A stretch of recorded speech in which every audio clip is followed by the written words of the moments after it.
सपने तो बहुत दिन से देख रहे हैं, क्योंकि मैं 90s एरा में ही काम किया हूँ।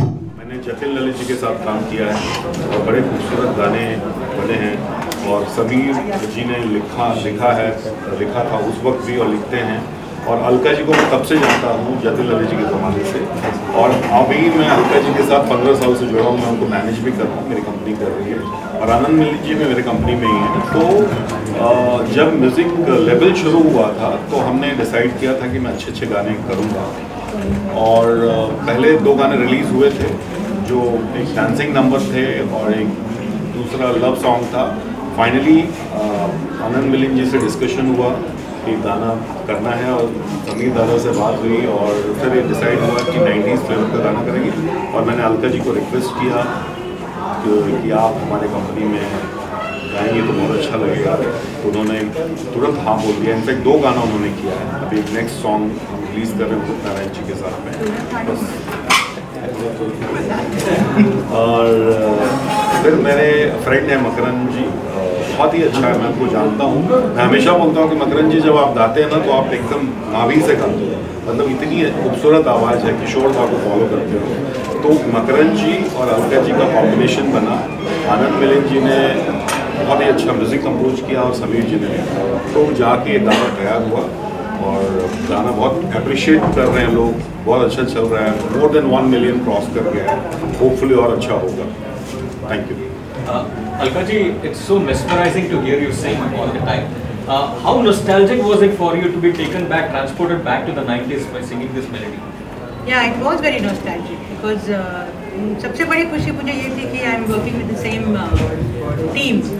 Anand Milind, Sameer ji, of course, Mukund ji was a new entry in the team.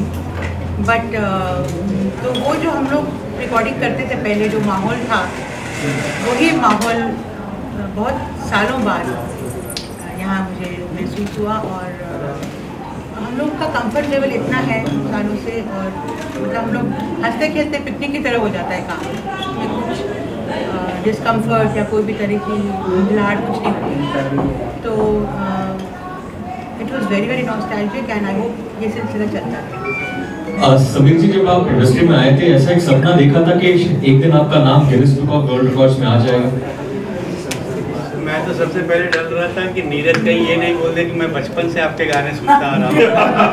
और अच्छा हुआ तुमने भी ये नहीं बोला, नहीं तो बड़ी घबराहट होती, उम्र का एहसास होने लगता। मैंने ये बोला कि जतिन ललित समय से हम लोग, मगर बिल्कुल तो कभी नहीं सोचा था ज़िंदगी में। गिनीज बुक की तो बात छोड़ो, मैं तो यहाँ केवल एक गाना लिखने का सपना लेके आया था कि अगर एक गाना लिखूँ और रेडियो सिलोन में बज जाए तो मैं समझूंगा यार मेरी ज़िंदगी में जो अचीव करना था मैंने कर लिया, और जो कुछ किया मैंने नहीं किया, कोई और ताकत थी जिसने करवा लिया। और हम सारे लोग जो हम क्रिएटर्स होते हैं, हमारी सारी बात जो है वो सब उस पर डिपेंड करती है। इसीलिए लोग बोलते हैं कि वी आर गॉड गिफ्टेड, तो कहीं वही करवाता है और उसने करवा लिया, सब हो गया। मैं तो ज़िंदगी में कोई कुछ एक्सपेक्टेशन थी ही नहीं मुझे, मैं बिना लक्ष्य के आगे बढ़ रहा था, केवल एक ही जुनून था कि मुझे काम काम और काम करना है। नीरज ने जब रिक्वेस्ट किया आपके म्यूज़िक के लिए तो बहुत खुशी हुई, और आनंद, मिलिंद और अलका और हम लोग जब जुड़ते हैं तो ऐसा नहीं लगता काम करने के लिए जुड़ते हैं। काम तो हम लोग 5-10 मिनट करते होंगे, 1.5 घंटे तो गपशप होती है। इतनी सारी यादें हैं, इतनी सारी बातें हैं कि कहानी के बाद कहानी, कहानी के बाद कहानी चलती रहती है। मकरंद जी की आवाज़ सुन के मैंने इनके स्टेज परफॉर्मेंस के बारे में बहुत कुछ सुना था, मगर पहली बार इनको यहाँ गाते हुए देखा, और जब ये गाना मैंने सुना तो मैं बहुत खुश हुआ। एक सबसे अच्छी बात जो इनकी लगी कि जो भी इनकी आवाज़ है, जिस तरह की भी इनकी आवाज़ है, उसको इन्होंने दिल से गाया है। आपको देख के वीडियो में लगता है उन्होंने एक एक शब्द को, पूरी कंपोजिशन को एंजॉय किया है। तो जो काम आप एंजॉय करके करते हो, काम अच्छा ही होता है। तो मेरी बड़ी बधाई है, और मैं सबको दुआ करता हूँ कि आप लोग इसको पसंद करें और इस पूरी टीम को आगे लेके जाएं।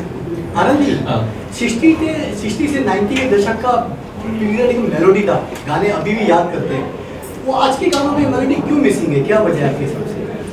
पता नहीं, मेरे ख्याल से बहुत सारे कारण होंगे। एक तो बहुत से लोग कहते हैं कि टू मच ऑफ इंटरफेरेंस, क्योंकि 60s का आपने जिक्र किया तो कभी मेरे पिताजी, जी हाँ, चित्रगुप्त जी वॉज वेरी एक्टिव, तो वो उनके ज़माने में मैंने कभी म्यूज़िक सिटिंग देखी नहीं थी। डायरेक्टर आके फिल्म डिस्कस कर लेता था और सिचुएशन मोटा मोटी, उसके बाद सीधे रिकॉर्डिंग में सुनते थे।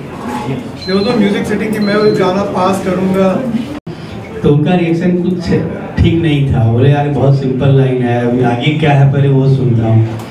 जैसे मैंने वो लाइन सुनाई कि मैं यहाँ तू वहाँ, जिंदगी है कहाँ, he started crying, उनको ऐसा लगा कि जैसे उनकी वाइफ अभी गुजरी हैं और मैंने उस पर कोई बात कह दी, और बहुत ज़्यादा एज हो गई थी उनकी, मेरे ख्याल से बाद 90+, तो उनकी मेमोरी बहुत वीक हो गई थी, कभी उनको कुछ याद रहता था, कभी भूल जाते थे।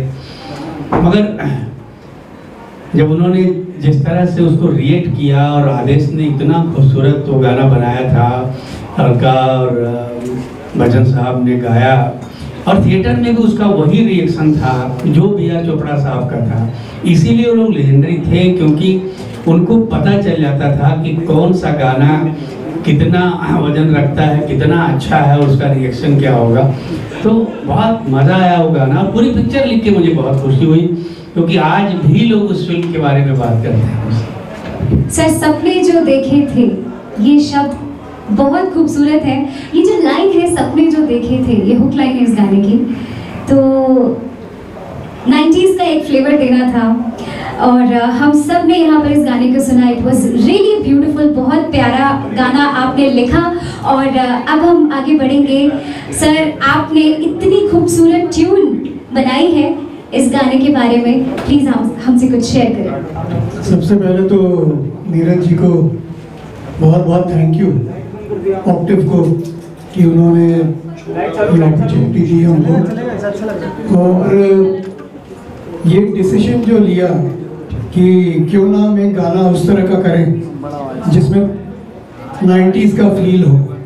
I think that was a very wise decision, क्योंकि जैसे कि पहले मैंने आपसे कहा कि इतने